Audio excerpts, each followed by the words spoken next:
everyone, happy to have you here with me once again. Welcome back.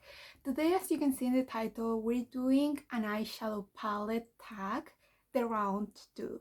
And it's been a while since the last time that I made a tag, but I feel like my favorite kind of tags are related to eyeshadows, and this is the round 2 of a palette tag that was super popular. And the 2.0 version, yeah, it's freaking everywhere. Every beauty YouTuber in the community is doing this tag, so I decided to join. So yeah, first, the creators of this project, well, not project, this tag, were Ali Glines and Samantha March, so I'll leave both her channels down in the description box. And also, if you're wondering, no, I'm not wearing any makeup. The reason for that is because I have the virus, and I don't want to be using my makeup because I don't want to infect it. So yeah, in case you were wondering, yeah, I'm not wearing any makeup, just a lip gloss that I apply with a brush to not have contact with the direct product. And also, for the same reason, I won't be opening any of the palettes that I'm going to be showing today. So I'm going to insert a clip of the inside of the eyeshadow palette in case you're not familiar with it. But yeah, I don't want to make this introduction any longer, so let's start with the prompts, the questions, however you want to call them. First, we have my all-time favorite, and that was an easy one because my favorite palette of 2020 was this one over here. It's not an all-time favorite because I have only had this palette since 2019 or 2020.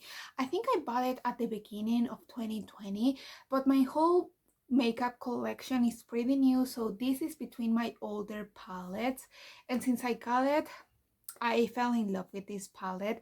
Purples are one of my favorite colors to wear on my eyes, and this palette is just amazing. It's a monochromatic purple palette from Colourpop, and the Colourpop formula is amazing and I really love it.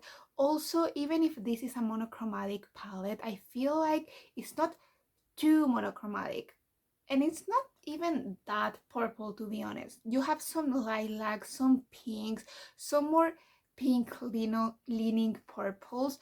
So how many times I have said purple? The thing is, you can have a lot of variety inside of this palette. The formula is amazing, and my favorite thing about it is the timmers from Colourpop, but especially from this palette. I just love Mr. Sandman, I think it's called. Yes, it's my freaking favorite purple shimmer in my whole collection.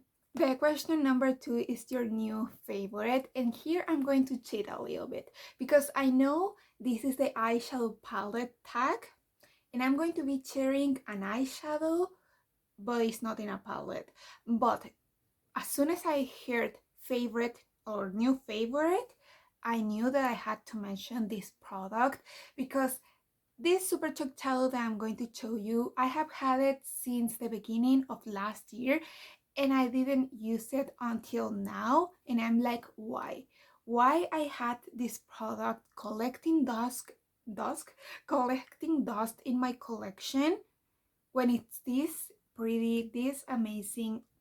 I just love it. And I'm talking about Dream Lover, the super chocolate shadow. I'm going to try to catch the flip, the change in the color of this super chocolate shadow, but it's freaking amazing. I prefer to use it as a topper, but on top of any eyeshadow that I use it looks freaking amazing. So yeah, this is a favorite. It's not in a palette, so I guess this is cheating, but I just love it and I needed to mention this product in this tag. The next question is a palette that you're keeping for the memories. And this at the beginning was a little bit hard because last year I decluttered a lot of palettes, and a lot of palettes that I was keeping for the memories I decluttered. But then I remembered this palette over here, my Beauty Creations Alicia palette. This was my first colorful palette in my collection. And at the beginning I was super intimidated about this palette, but then the lockdown begins. I was kind of sad, didn't know what was going to happen, like anyone else or everyone else, I guess. And I started playing with colors with this palette, and it was freaking amazing. I had so much fun playing with the colors, the shades in this palette. Now that my collection is bigger and I have more colorful eyeshadows in different palettes, I know that this formula is not that good. It's kind of patchy, really dusty. It's not perfect. The shimmers are meh, completely meh. I will say that the mattes are better, but I had so many memories of me using this palette and finding joy in it that I'm not able to declutter it, and I don't think I'm going to do it anytime soon. So yeah, this is a palette that even if I know it's not that good, I cannot let it go for the memories. Okay, the next palette is a palette that I think it's underrated, and this was an easy one because I'm going to be talking about my Blush Crush palette from Colourpop, and no one ever talks about this palette. First, I know how the makeup market is, and different brands releases products every single day, every single week, especially Colourpop. So a lot of products get forgotten really quickly. But even when this palette was just released, I feel like no one talked about this one.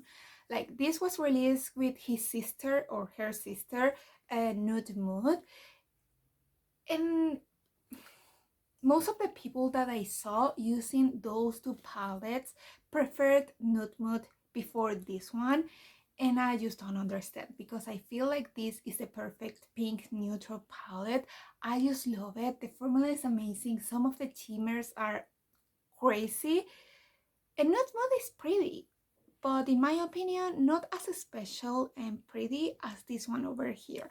So yeah, people forgot about this palette for the amount of releases that Colourpop has, but also because, I don't know, people didn't like it, I guess, but I just love it. Let me know if you have this palette and if you love it as much as I do.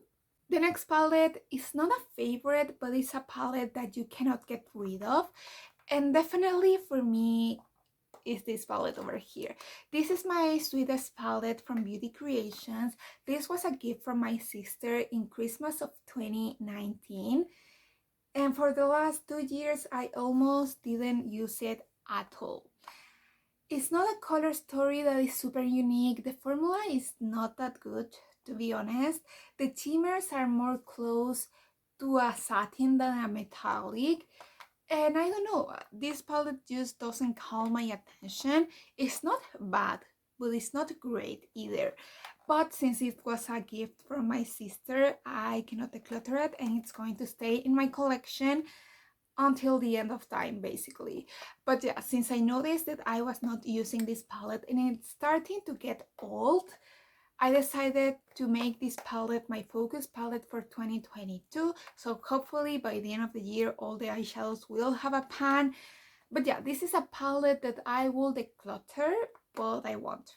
Okay, the next palette is a favorite collab, and I don't have, okay, I guess I have one collab, but I have never bought an eyeshadow palette that was like a collab with an influencer. I really wanted the Raw Beauty Christie collab with Colourpop, and I have to admit that I regret a little bit not purchasing that palette because it looks really pretty, even if I know that I have all of those colors in my collection. But yeah, I kind of regret not getting that palette, and I think the only collab that I have in my collection, I don't have the palette here with me right now, is the collab with the Mandalorian, the Child palette.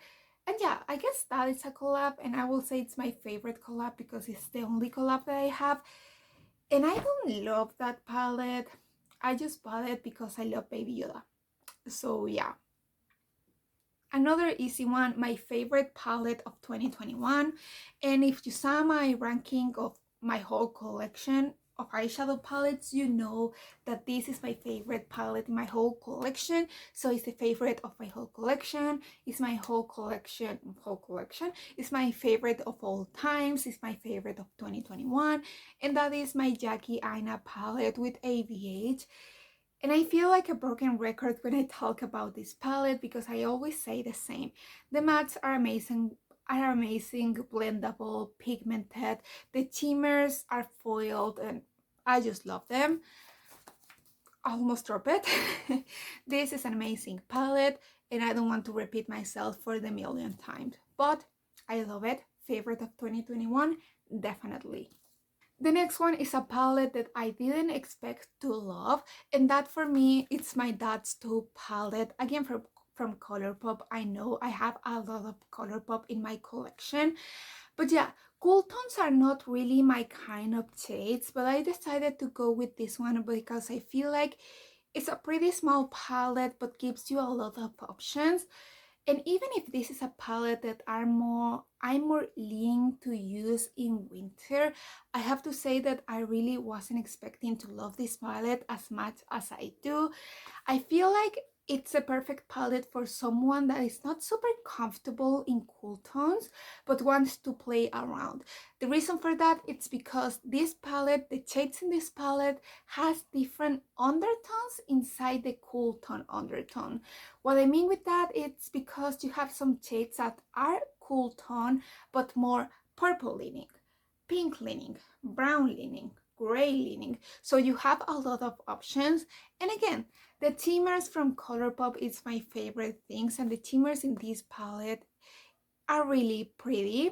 So yeah, this is something that I wasn't expecting to love, but here I am, and I cannot wait to play around with this palette again. The next palette is a palette that sparks joy, and this was a surprise to be honest, because as soon as I read that prompt or that question, however you want to call it, immediately this palette came to my mind, and that is my Norvina Volume 4 from ABH. And yeah, this is one of the more expensive palettes in my collection, and it's not my best palette to be honest. It's super expensive, at least in my country it's really expensive, and I will expect a little bit more for the price, but nonetheless this palette, it's really pretty. I love the color story. I love pinks, I love purples, I love neutrals, and I feel like this palette plays a lot with the pinks, the neutrals, and a little touch of purple. And every time that I look at it, I feel like this is my color story completely. As I said, it could be better, especially for the price, but this palette has something that got me in love. And the last two questions I can answer with the same palette because it's the newest palette in your collection and also the first palette that I used in 2022. And in my case, that is the Nude Light from Huda Beauty. This palette I bought at the end of 2021, but I didn't want to use it until the first day of 2022. I don't know why. Maybe it's because it was my first day at my job, in my job, on my job. Okay, I think you got my point. But yeah, this is the newer palette that I have in my collection. This is a palette that at the beginning I wasn't really interested into. I don't know, every time that I look at it, I was like, yeah, it's pretty, but I have those colors. But then one day I made a mistake of asking a seller to swatch this palette for me, and I was mesmerized. And I wasn't able to stop thinking about it. And a couple weeks later, I just bought it. So yeah, this palette, it's my newer one in my collection that I have right now because I made a Colourpop order where I ordered 3 different palettes. I ordered the Last for Dusk, the Wild Child, and Orchid You Not. So I guess those could be my newer palettes too. I'll leave it to your judgment. But yeah, those are all the questions, all the palettes that I wanted to share today. I hope you enjoyed this video. If you like it, please consider subscribing. I will love that. And I hope I'll see you in the next one. Bye!